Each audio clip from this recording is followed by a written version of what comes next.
Good morning, and good morning again. Happy Saturday to you. Listen, we're just delighted to come before you one more Saturday and give God praise that He allowed us to wake up into a brand new day. Absolutely. And I want to thank you for joining in. Want to welcome those who are joining us by way of Facebook Live this morning. We certainly want to say welcome to you. We also want to welcome those of you who may be joining by way of YouTube. Can you imagine a year and a half later, we have a strong presence on both Facebook Live and YouTube for a podcast? We didn't even think that was possible over a year and a half ago, but it is a powerful testament that if you can only perceive it, you can receive it. Oh my goodness, that's a wonderful way to start off on a Saturday morning. Want to say to you that we're talking about staying in the race. And maybe you have someone today that's decided to possibly get on the sideline and life has overcome them and they've decided that this is just too much for them. I want you to do me a favor and send them a share button, and I'm going to show you how you can get them to tune in with us as well. All they have to do is, if they have Facebook, is go to their Facebook and type in Dr. K.O. Williams Space Ministry. Or if they have YouTube and don't have a Facebook presence, they can just simply go to their phone and to their YouTube and type in Dr. K.O. Williams Space Ministry. You see also, they can also dial in via phone. And also on the bottom left is a link that puts you directly in touch with us. Maybe there is a subject that you want some professional coaching around. This is a life's issues coaching podcast. And so we're always delighted to bring you skills, tools, professional development around life's issues. 60 minutes. I promise you, we're very considerate of your time on a Saturday morning. 60 minutes starting at 9 a.m. And I promise you, we'll be very good stewards of your time, but we'll also address some of life's issues. We'll talk about straight, honest, transparent conversation. This is not for minors. We have adult conversation, but the beauty I try to pride myself in is making sure that we offer you some practical tools. And boy, do we have some tools for you today to put in your toolbox. Anyone can participate. And so I want to do some quick housekeeping. If you're with us today, would you just send me a good morning, hello, um, uh, thumbs up, anything to let me know you're with us, and we'll give you a shout out as we go throughout the day's broadcast.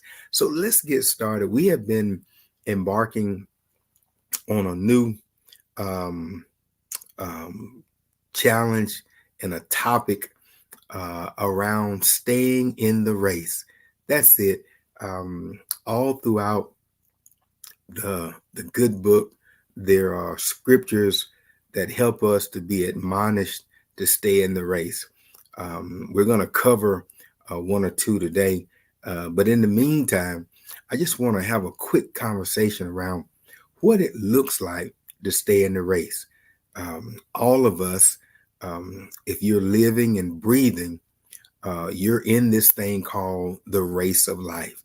Yeah, maybe you're not in a track and field event, but my brothers and my sisters, I want to help you real good on a Saturday morning that life is styled as a race.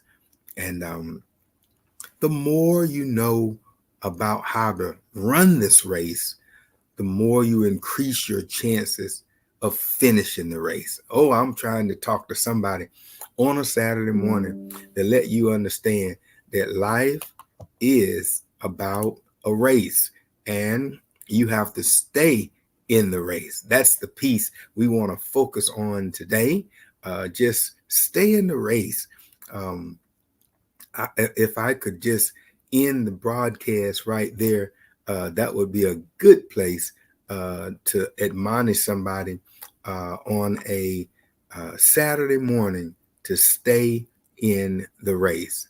Yes, that's what I want to tell you this morning. I want to say good morning to Sister Ethel, all the way in Virginia, a faithful follower of the Real Talk broadcast. And we're just thankful for you as well.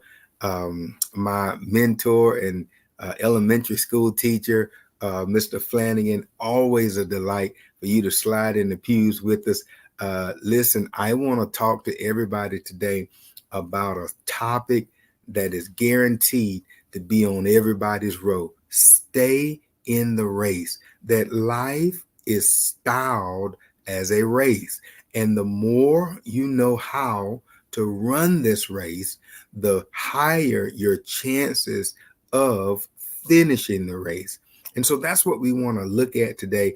I have some amazing tools to put in your toolbox to help you stay in the race. And so let's just get started for a little bit today.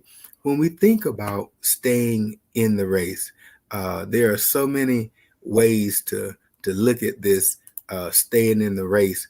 I want to start today by giving you a scriptural background to ground our conversation today. Listen to what this text says. It says, wherefore, and by the way, this is in Hebrews 12, verses 1 and 2. I'm going to actually try to put that in the chat for us this morning.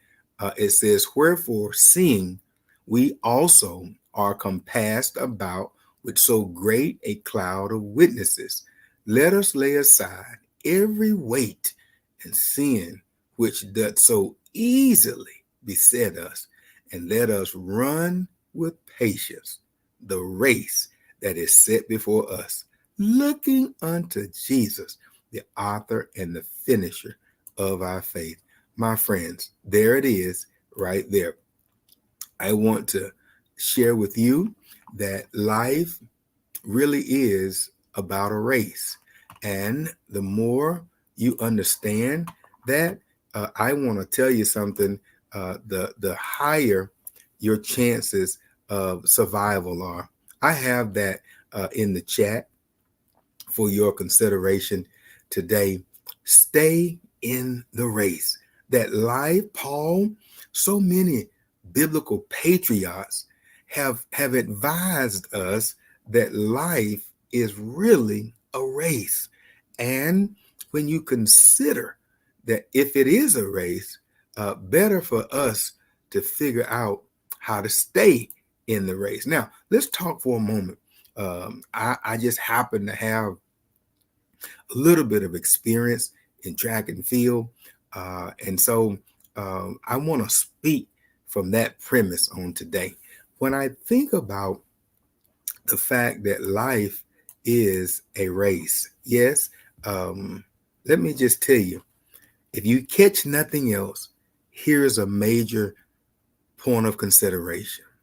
A race has a starting point and a finishing point. Oh my gosh, listen, I'm already happy on a Saturday morning because when you understand that you got in the race not to just quit, not to give up, not to run out of gas, but to finish the race.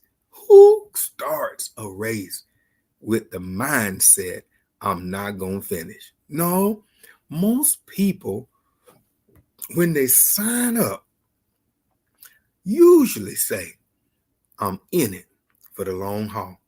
And I want to just ask somebody today, this is like a pit stop for some, that you just need to be reminded that you're in this race, and a race has a starting point.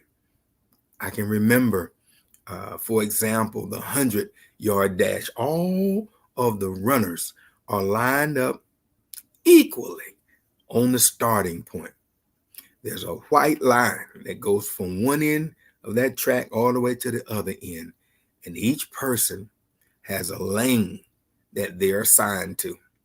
And once you hear this gunshot in the air, that's the point that you start the race. But if you look far enough down the track, you will see another white line. Lord have mercy. And that white line is called the finishing point. And I want to talk to somebody today that life is not about starting, but it's about finishing the race that you started. Listen, what happens between those 2 points to a great degree determines how we end the race. So you have a starting point and a finishing point. But I want to suggest to somebody today, to a great degree, what happens between the starting point and the finishing point determines how you end the race. Am I talking good to anybody on a Saturday morning? Just stay in the race. That's what I want to talk to you about today. Stay in the race. I don't care who it is that I'm speaking to today, and I don't care what it is that you're going to. I don't even have to know the circumstances to which you're in this race. All I want to tell you is if you're going to get the prize, you must stay in the race. There it is right there. This is just a moment of meditation for someone that life is styled as a race. And the more you stay in the race, the closer you get to the finishing line. Listen, a wise man said that it is not so much how we start the race or what happens during the race, but it's how we finish the race that is what really matters. Can I just say that one more time for somebody's consideration? There was a wise man that said it's not so much how we start the race or what happens during the race, but it is how we finish the race. That is what really matters, because there are so many, think about it, in your lifetime who started, and they started well. I've seen people, we're going to talk about this in a little bit, but I've seen people start out at the starting point, and I mean just give it all they got right out the gate. The problem is they don't realize that there's a finish line. And if you start and not pace yourself, you may run out of energy before you finish the finishing line. That's a good point for someone. To run well is to be disciplined well. You got to know, excuse me, how much energy to apply so that you don't run out of energy, but you also have to run with the finish line in mind. Because I'm convinced that some, they've lost focus on the finish line, and they've gotten distracted with some of the things that happen in life. We're going to talk about those things, and they're called hurdles. And in this broadcast today, I want to tell you that there are intentional hurdles, and then there are unintentional hurdles. For I know in the track and field event, there's an event called the hurdles, where a person runs and they have to jump over so many hurdles to finish the line and to finish the race. My friend, that's a beautiful image in this thing called life. So that the runner knows that even though they're fast, they have to save so much energy in reserve to deal with the hurdles. Oh my gosh, I'm telling you, I feel good already on a Saturday morning, because that if you live in this life, there are going to be hurdles. There are going to be hurdles that are intentional. And these hurdles help build your strength and endurance, and you have to practice to overcome the hurdles. That's one image. But I also want to tell you, don't be deceived, because sometimes as you run and you run well, there may be a hurdle in the race. I'm thinking about the man who's running the race, and all of a sudden, one of the spikes in his shoes come out. Now, the spikes are designed to give you traction in the hurdle race as well as the sprint. But if, for example, what happens when the shoes that you're wearing have a hiccup? Oh my gosh, who is it that I'm talking to today that you were doing well, and then all of a sudden the shoe has a hiccup? Maybe your shoe is not a physical shoe, but maybe it's a doctor's visit and you get this unexpected diagnosis. Am I talking to anyone today? I want you to understand that life has some expected hurdles. You can see those coming up. You know that you want to purchase something.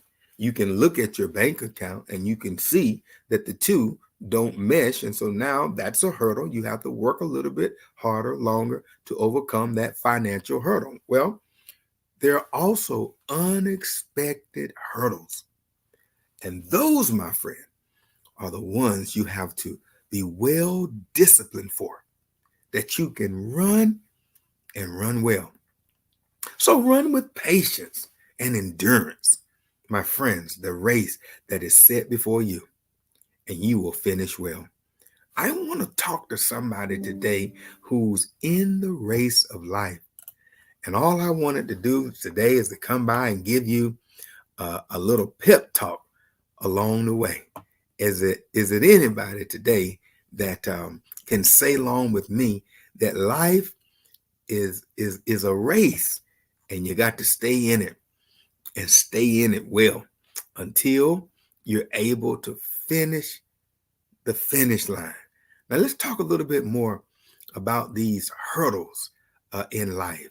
Yes, because we're all in this race.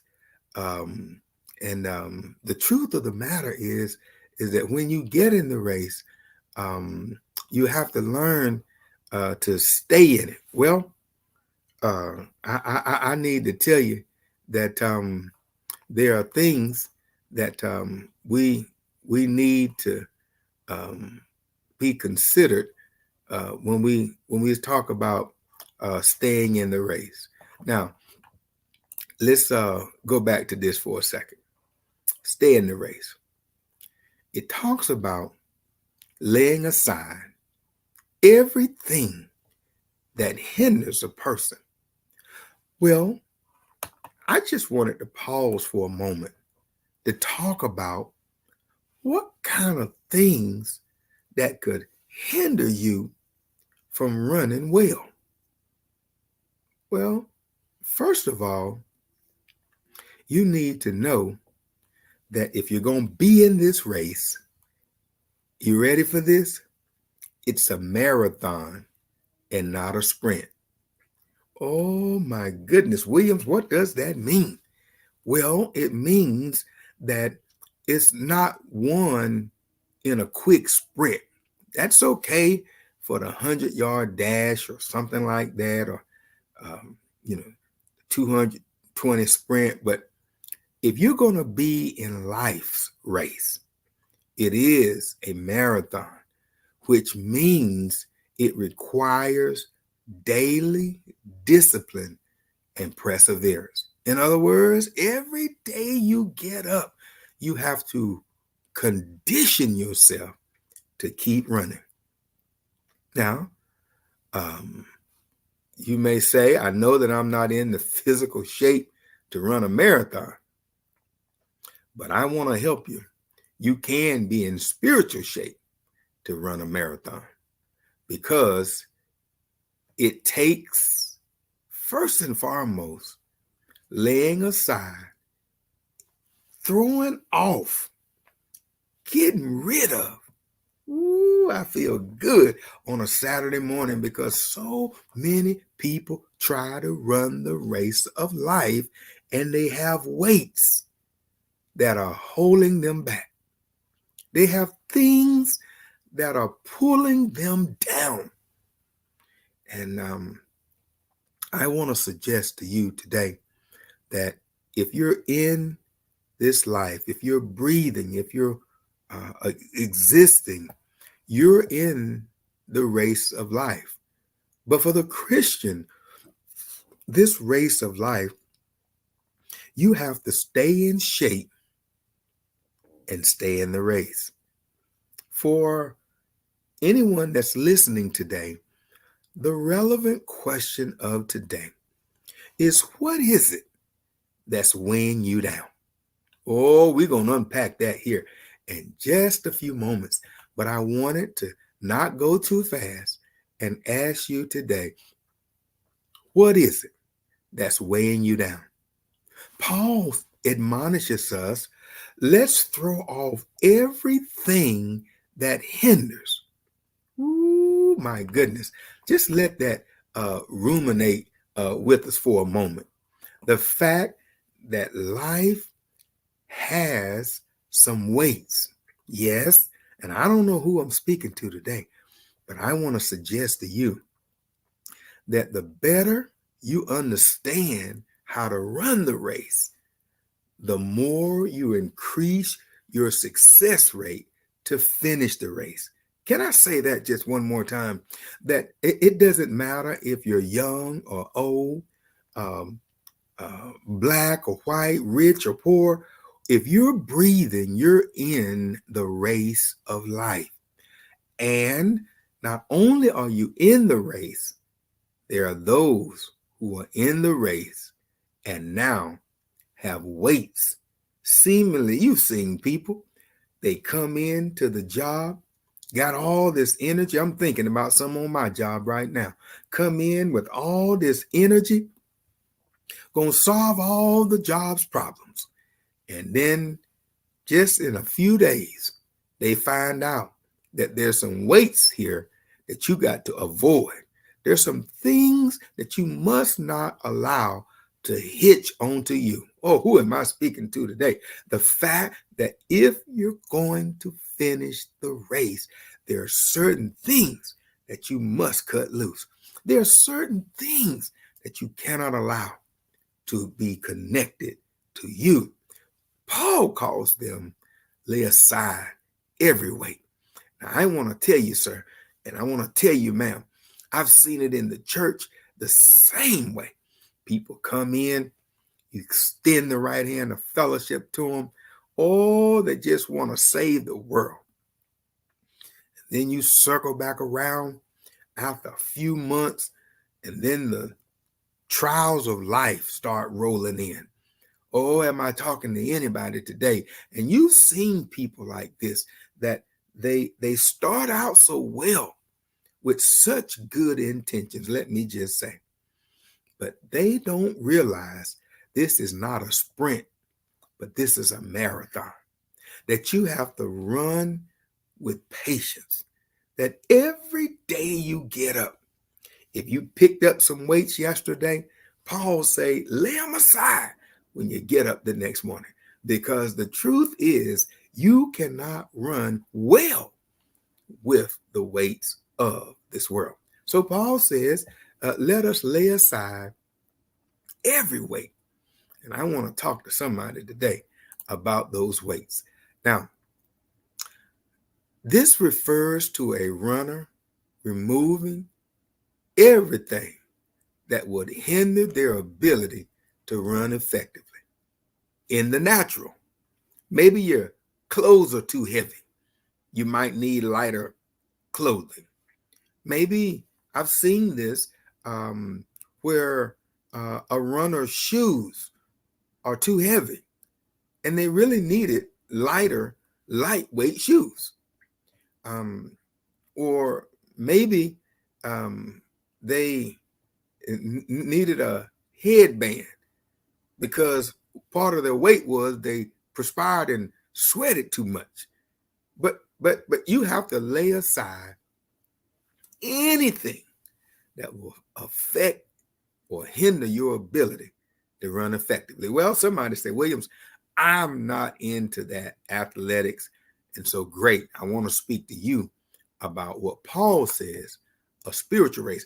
He first acknowledges that there are physical races. What a great analogy, because there are those who can appreciate the physical imagery of being in a race. But then there are those who say, I don't have any appreciation for track and field. Paul says, you're also in a race, and it's called the Christian life. The Christian life is a race. So let's look at the spiritual arena. This refers to anything that hinders our walk with God. Ooh, Williams, listen, don't go no further. Just for a moment, can I tell you there are so many things that can hinder our walk with God? It's the things that slow you down that must go. Think about it for a moment. What are some things that will hinder your walk with God? In short, it's anything that does not build you up and make you stronger in the Lord Jesus Christ. So, anybody who's around somebody who is always negative, Paul says, lay aside those negative things. And let me help you, negative people, if they don't change their ways. Paul says, listen, hatred, listen, you cannot run well if you got hatred for someone, for it goes against the great commandment that Jesus says, love thy neighbor as thyself, which is the second only to loving God. Let me tell you something.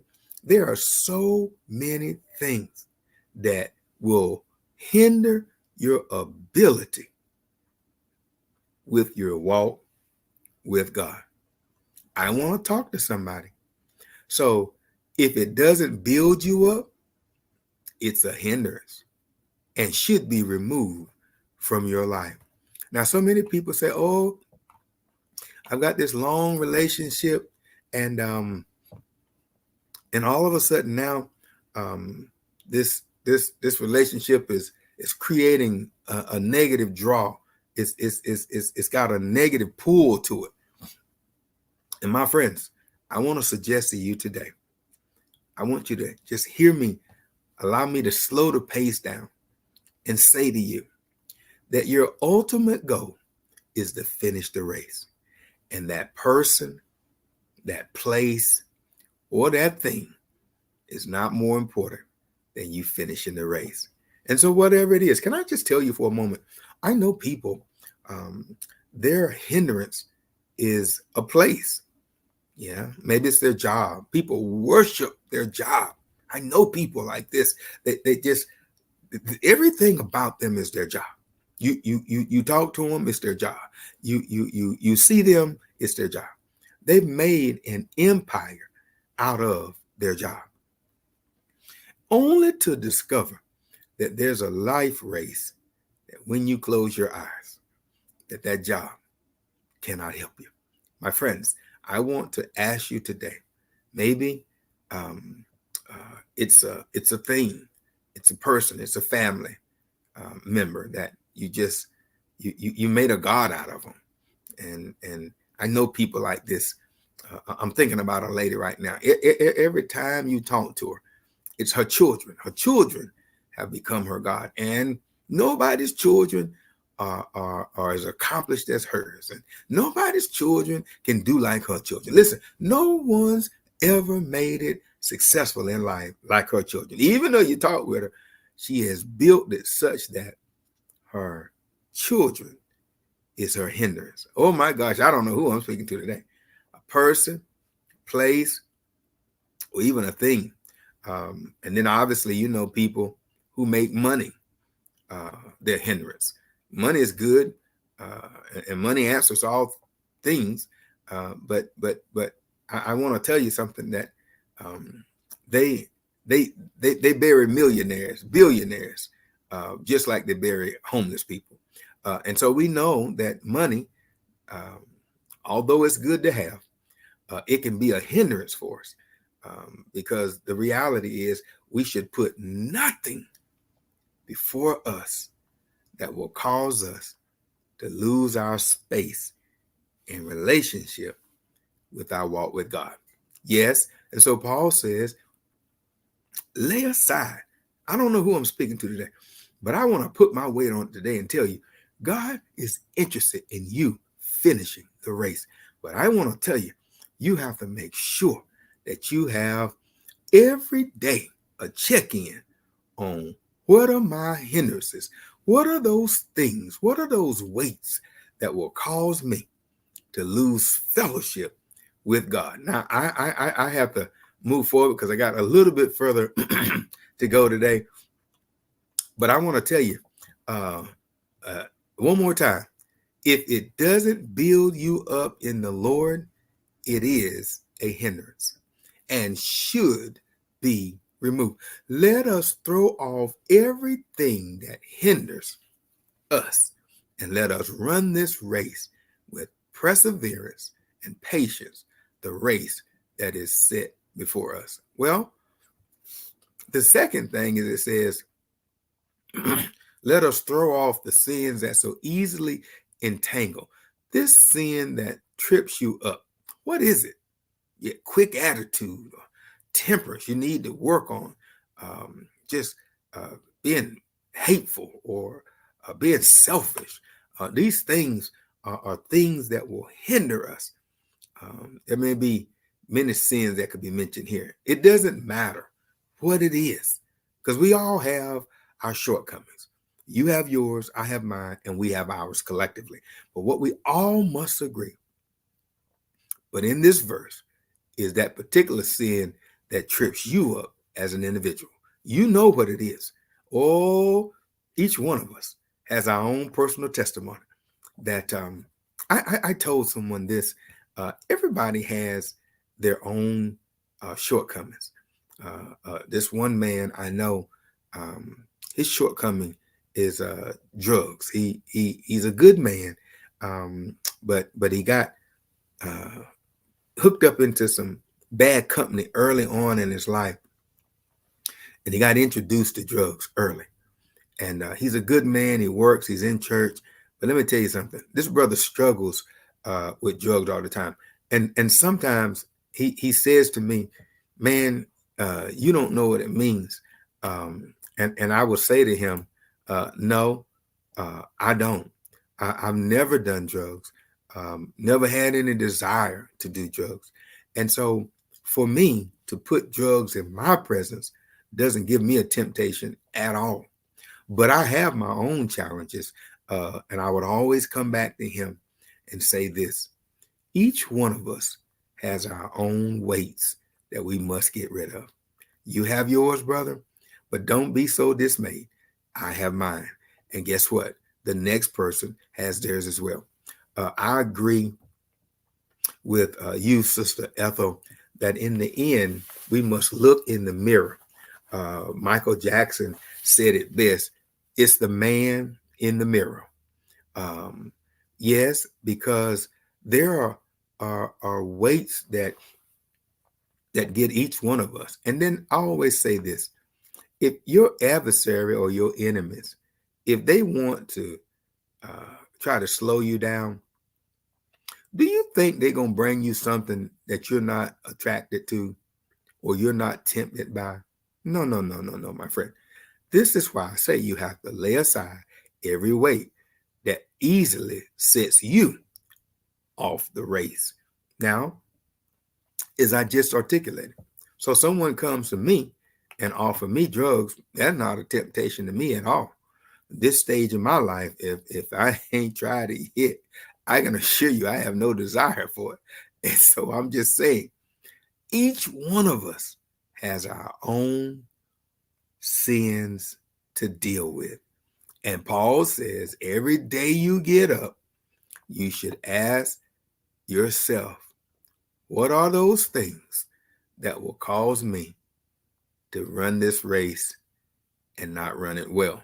Paul says those things that will cause me to get entangled, those things that would cause me to even stop the race. You know where you are the weakest, and I know where I am the weakest. This is a personal race, and there are sins that do not tempt you at all, but there are others that are a constant struggle to you. This is what the writer is referring to here. He says, whatever that sin is, whatever that struggle is, whatever that temptation is, it must be avoided at all costs. Can I say it again? The writer is referring here when he says, lay aside every sin. He is saying, whatever that temptation is, whatever that challenge is, whatever that distraction is, it must be avoided at all costs, or it will trip you up or get you so entangled and prevent you from running a strong race. I want you to see the imagery that no, you might not be a physical runner, but oh, my friend, you're running a race, and it's called the Christian race. And you want to run it, and you want to run it well, but you also want to watch out for these entrapments, these entanglements. And can I tell you something? Another weight is jealous people. Yes, they see you really running. Looks like you've got your stride. Looks like you're going to finish and finish well. And instead of encouraging you, they try to set traps, try to set entanglements. I want to talk with someone today. You have to do a daily check-in. That's exactly right. Look around you and assess those people, those places, and those things, and ask yourself, is any of this causing me to be entangled, to be distracted, to be tempted? And if the answer is yes, quickly, you must avoid it at all costs. Therefore, do not let sin reign in your mortal body so that you obey its evil desires. Did you see? That's Romans 6:12, by the way. Do not let sin reign. In other words, we all have our challenges, but don't let it take root in your mortal bodies so that you obey its evil desires. I want to tell you, first of all, you got to first let your mind be fixed that this is a marathon and not a sprint. And when you do that, you have to lay aside every weight. And then you have to also assess any hindrances and get rid of them. And then thirdly, you got to run with perseverance. This refers to a runner settling in and running for the long haul. I tell you right now, I feel good on a Saturday because I've made my mind up that I'm going to run, and I'm going to run well. I want to just say to someone, if you're tuning in or you may tune in later, that make up your mind that I'm in this for the long haul. You got in it. You got in it for a good reason. You had good intentions when you got in. You had good intentions when you started. And I want to tell you something. You also have to have good intentions to finish the race. Oh, yes, my friend. You must stay in the race. And you got to run it like a marathon. Yeah, that's not some quick hit it and quit it. No, my friend. Every day you get up, you got to run with patience. Settle in. That's right. And run for the long haul. Perseverance is an active word. It means disciplined endurance. Did you catch that? that you say, yes, life has some hurdles. Mm-hmm. But come what may, from day to day, I got a made up mind to stay in the race. I want to talk to someone today to encourage you that yes, life has hurdles. Yes, life has distractions. Yes, life has temptations. But I want to tell you something. Make up in your mind that you in it for the long haul, that you have discipline, endurance. Notice the phrase, the race marked out for us. This challenges us to remember some things. We each have our own race to run. My friend, your race is not like mine, and I'm so glad because I'm not physically fit like you are, and your race is not like mine. So we each have our own race to run. You can't run in my lane, and I can't run in yours. And so what we have to do is when you're in the race is stay focused on the finish line. Don't go over there trying to tell somebody else how to run their race. What you have to do is to run your own race and run it well. Then number two, we're not in a competition. Ooh, who am I talking to on today? That the only thing that matters is that we finish the race. Who am I talking to today? Listen, you're not in no competition with me, and I'm not in a competition with you. We're on the same team, for crying out loud. I'm not trying to outrun you. I'm running for Jesus, the race that he has marked out for me to do the best of my God-given ability. And I want to say to you the same thing, that you have been given a race by God. You and I are on the same team. We're not in competition with one another. And the reality is, learn how to build each other up and not be so self-centered. Oh, yes. I want to say it again. It's lonely at the top. But isn't it wonderful when you can finish as a team? There's another race called a 440 relay, and each member has a part to play. And that's how I feel like God has called us as believers, that every person has their own leg to run, and you should run it and run it well. Don't allow any distractions to get in your way. Don't allow the hurdles of life to get in your way. I want to tell you today, stay in the race. I'm putting my weight on it. Listen, you got in it. You got in it for the right reason. And even if you ran, looks like the energy is low, pace yourself until you can pick the pace back up. Because I promise you, the race is not given to the swift. I feel just like preaching on a Saturday morning. But listen, the race is not given to the swift nor to the strong, but it is to him that endures unto the end. I want to try to tell you, my time's just about out for today, but I want to tell you one more time, stay in the race, because there's a prize that is set aside just for you. There's a crown that I can't wear, and there's one that you can't wear.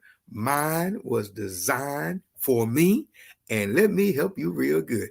Yours was designed for you. You have to stay in the race.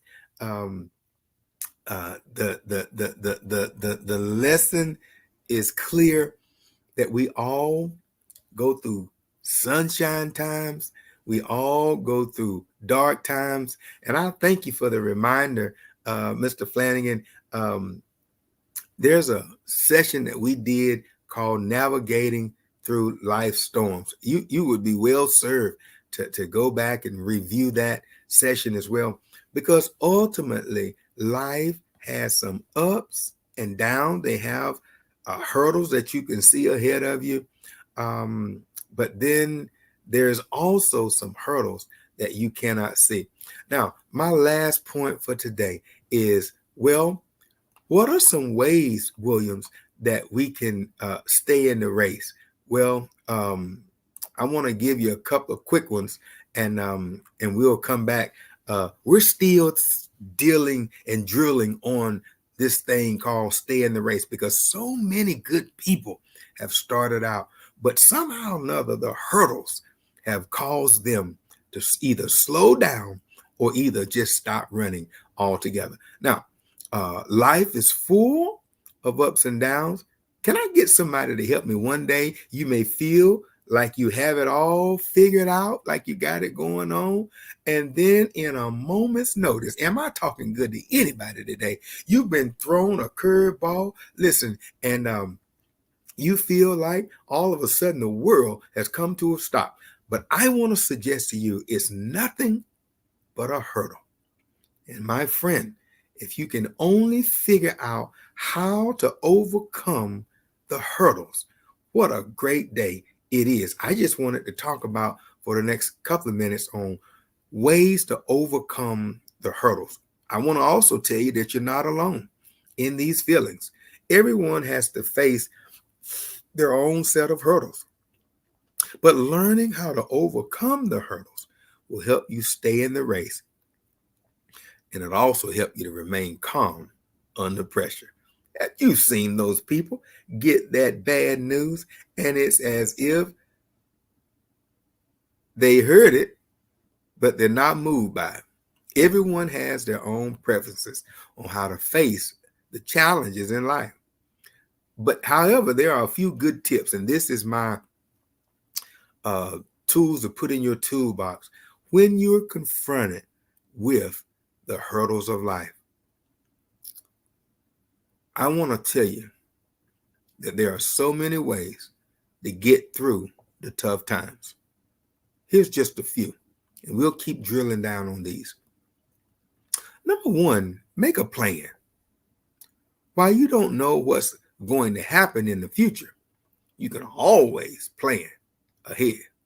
Look at the patterns in your life and see what challenges you've struggled with. Assess the optimal outcomes and make a plan for how you can achieve them. Listen, if you work somewhere and can anticipate the types of challenges you may face, then you can plan ahead. The same is true for students in school. If there's a challenge in time management, listen, then you can learn and plan for calendar management, for example. Learn to have a plan. What I try to tell people, and I share this with my children and family and friends, is called a contingency plan. That you'd be surprised at the number of people who are going along, life is great, and then all of a sudden there's this big hiccup in the so-called plan. And I say that when the plan is disrupted, have a plan B already. It's a lot easier to implement a plan if you've already got it laid out. The challenge in the hurdles is sometimes we don't have a plan, and now we're having to deal with the hurdle plus trying to figure out a plan. Number one, make a plan. Sit down, try to figure out some what ifs. Yes, I can't go into all that right now, but all I want to tell you, because I'm trying to get somewhere, make a plan. Number two, know you're not alone. Hurdles come and hurdles go. Every person in this world has their low points. Don't let folks fool you. Don't even let them try to play on your intelligence. We have human minds, and every now and then these minds have low points. Some may handle or even hide it better than others. Did you hear what I said? Because sometimes it's nothing but a mask, because when they get home, they fall apart. Okay, but the truth is, whatever you're going through, there are others who have been through it too. You're not alone. And they say Persons who are dealing with suicide and depression usually slip into that state because they feel like they're in it by themselves and that no one knows exactly like they do what they're going through. I want to tell you today, my time is about out, but hear me clearly when I say all of us have hurdles. It's just how we handle the hurdles that makes the difference. Try to reach out to your community, network, support groups. Speak your feelings and express your concerns in all of the settings of life. Listen, I'm trying to work my way through. I got just another minute, Mr. Flanagan, you read my mind. Actually speaking, you actually need a plan C if you're going to run and run well. Life is so unpredictable that there are things that you just did not anticipate. And guess what? Better you to have a plan than to be sitting now dealing with the hurdle, plus trying to figure out what the plan is. And so I want to tell somebody today, number one, have a plan. Number two, know you're not alone. And then number three, don't be afraid to ask for help. You're not alone, so you can find help. There are so many support groups. And what I shared with some recently was what you're dealing with.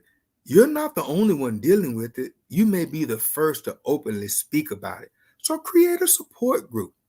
Learn to figure out how to turn that negative energy into something positive.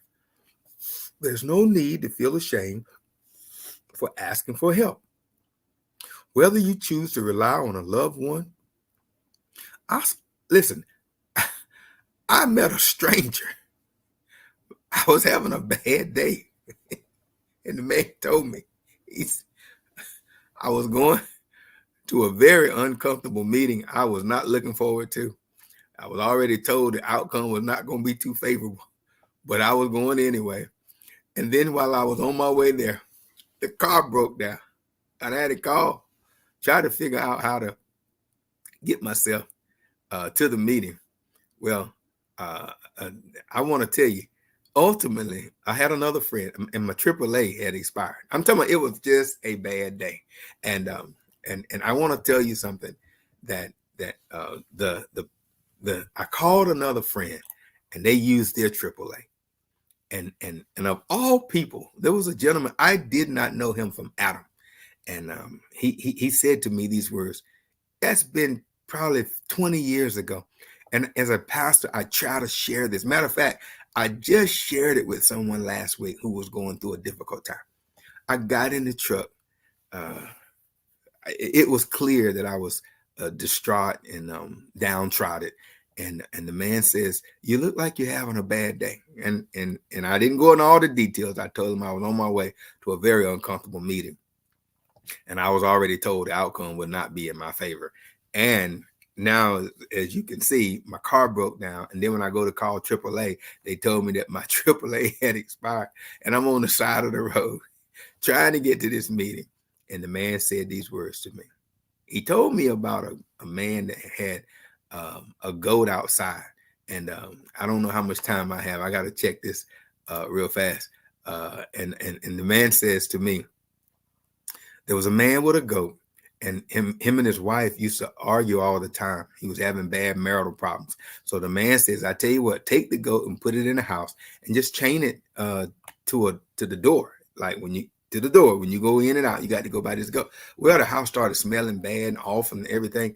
And the man came back the next week and he said, "How are things going with you and your wife?" He said, "I don't know." He said, "But I'm telling you right now, that goat is got the house smelled up. It's awful in there." He said, "Well, I tell you what to do.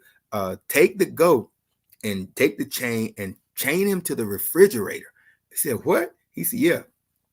He chains the goat to the refrigerator, and now it's smelly, and then now they can't even get to the refrigerator. So every time they go to get something to eat, there's this nasty smelling goat in front of the refrigerator. It's just awful, he says. He goes back the next week to the counselor. He says, "How's things going with you and your wife?" He said, "Man, listen, we losing weight and the house stinks." He's telling you, said, because we can't even get to the refrigerator.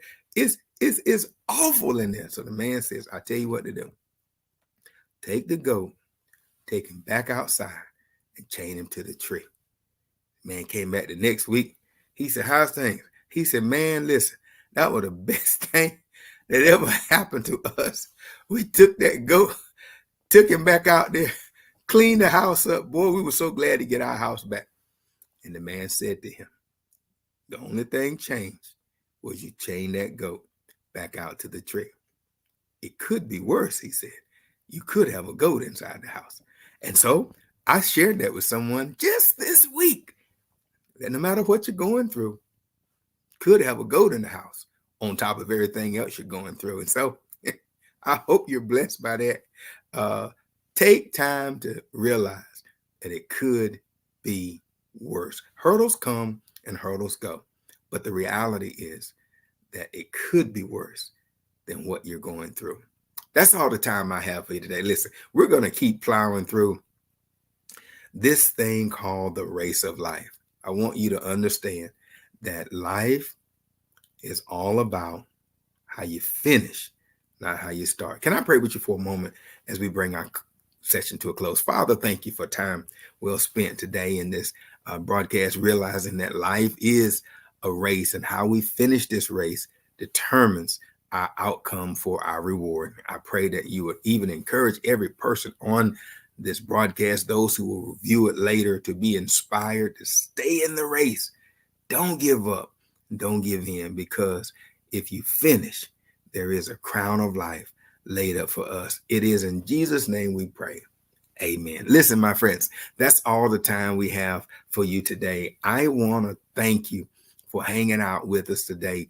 And remember, stay in the race, because it could be worse. Until next time, the Lord bless you.